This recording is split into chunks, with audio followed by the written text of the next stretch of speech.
بسم اللہ الرحمن الرحیم۔ السلام علیکم ناظرین، ڈاکٹر مشتاق ہیلتھ کیئر چینل سے آپ تمام دوستوں کو خوش آمدید کہتا ہوں۔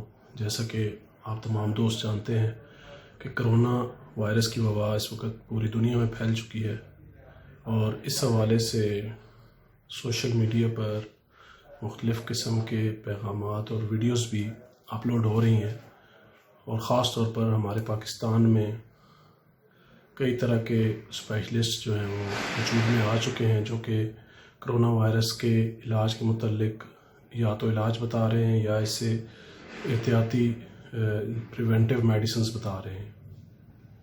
آپ تمام دوستوں سے یہ گزارش ہے کہ کرونا وائرس کی ابھی تک کوئی پریونٹیو دوا نہیں بنائی جا سکی، چاہے وہ ایلوپیتھک ہو، چاہے ہومیوپیتھک ہو، چاہے ہربل میڈیسنز میں ہو۔ اس طرح کی کوئی پریونٹیو میڈیسن نہیں ہے، اور خدا را آپ بھی ایسی افواہوں پر یقین مت کریں۔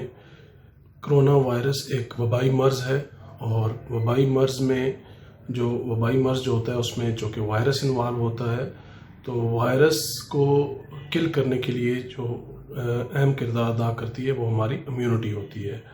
امیونٹی کا ایک پروسیس ہوتا ہے، وہ پروسیس جو ہوتا ہے وہ یہ ہوتا ہے کہ جب بھی کوئی وائرس ہم پہ اٹیک کرتا ہے تو ہماری باڈی اس کے خلاف اینٹی باڈیز بناتی ہے، جو اس وائرس کو کل کرنے میں یا کیپچر کرنے میں اہم کردار ادا کرتی ہے۔ تو ابھی تک ایسی کوئی دوا ایجاد نہیں ہوئی ہے، کوئی پریونٹیو میڈیسن ایجاد نہیں ہوئی ہے جس سے کہ ہماری باڈی کے اندر اینٹی باڈیز بنائی جا سکیں۔ ویکسینیشن ایک ایسا پروسیس ہوتا ہے جس میں ہماری باڈی میں ویکسین انجیکٹ کر کے پہلے سے ہی اس مرض سے متعلق اینٹی باڈیز پیدا کر دی جاتی ہیں، اور جب بھی اس طرح کا کوئی مرض ہم پہ اٹیک کرتا ہے تو وہ اینٹی باڈیز پہلے سے ہی اس کو پہچان کر کل کر دیتی ہیں۔ تو خدا را اس طرح کی افواہوں سے، اس طرح کی ویڈیوز سے بچے۔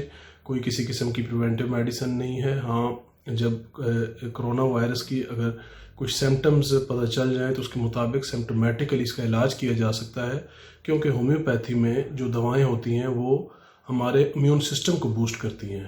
تو ایسی صورتحال میں اگر ہومیوپیتھی کو موقع دیا جائے تو بڑے جو ہیں زیادہ چانسز ہیں کہ مریضوں کو اس مرض سے بچایا جا سکتا ہے اور علامات کی شدت کو کم کیا جا سکتا ہے۔ دعا میں یاد رکھیے گا۔ اللہ حافظ۔